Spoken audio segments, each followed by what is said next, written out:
What's up, guys? And until we got the highest overall receiver in the game, the Snow Beast Calvin Johnson. I do have the chemistry up a little bit, so keep that in mind. You see right here, his stats, even without the boost, man, his stats are ridiculous. And the same goes for his run after catch stats. His juking and spinning are very, very high. Not so much, stiff arm and trucking, but you know what? No surprise there. But hey, that doesn't even matter. All that matters is the catching. Calvin Johnson back in the game. And of course, the speed is noticeable right away. 93 speed, man, is no joke. Not the fastest receiver in the game, but definitely one of the fastest. So whether it's a zone killer or a man-to-man killer like that, it does not matter, man. He's got the speed to leave defenders in the dust, man. Look at that, just ridiculous.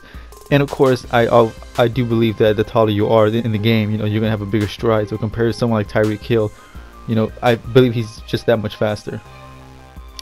Now I'm going to be honest, I really did not test the route running too much. I did a little here and there with out routes and post routes and whatnot, but that was really about it. But even still, I mean, his stats speak for themselves.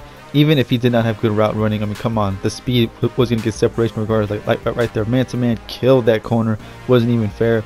Run blocking was actually pretty decent. I think he only has like 67 run block, not that great, but still, I mean, he was holding defenders for at least a good 2-3 seconds. But honestly, that's all I need, or not just me, but that's all any of us need. Look, he pancaked that guy and held the other guy for a good long time. So a decent run blocker actually. Now I've seen all over the place people saying that Calvin Johnson is cheesy, just throw the ball deep, it's impossible to defend him, the aggressive catches all day, so on and so forth.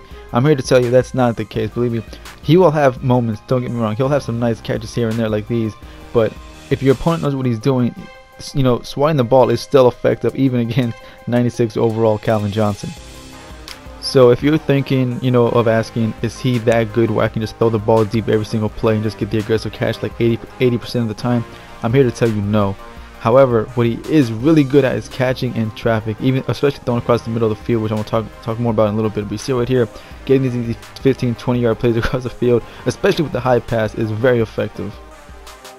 And this right here is the best way, in my opinion anyways, to get the most out of him, because like I said, catching in traffic is what he did best.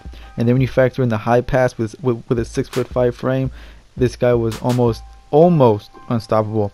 He was not unstoppable with the aggressive catches deep down the field, but when it came to the red zone targets with the high pass, that's where I saw production the most. So of course, if you buy Calvin Johnson, believe me, you can use him however you want to, but I'm just saying this might be the best way.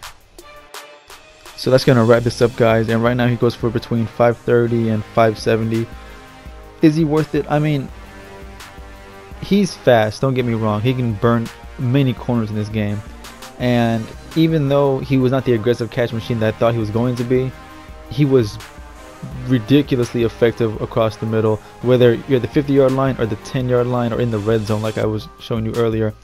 That is hard to find. There are a lot of receivers, and I mean a lot of receivers, who will go up for those type of passes and just get the ball knocked out of their hands, not because of the swap button, but because just naturally just not holding on to it.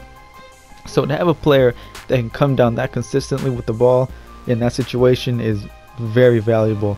Is he worth that price tag?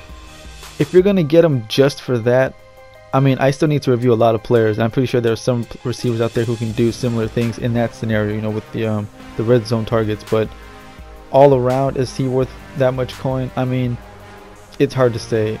Clearly, if you have enough coins, you can do whatever you want. But if you're saving up your coins and you're thinking, I'm just going to save up for one beastly player, is Calvin Johnson the one to go for? I don't think he's worth that much. And of course, trust me, very soon I'm sure his price will keep dropping as more cards come out. But anyways, guys, I'll see you boys for the next review. Let me know who you want me to review next. I will be reviewing the Snow Beast AP very soon. I'll see you boys then. Peace.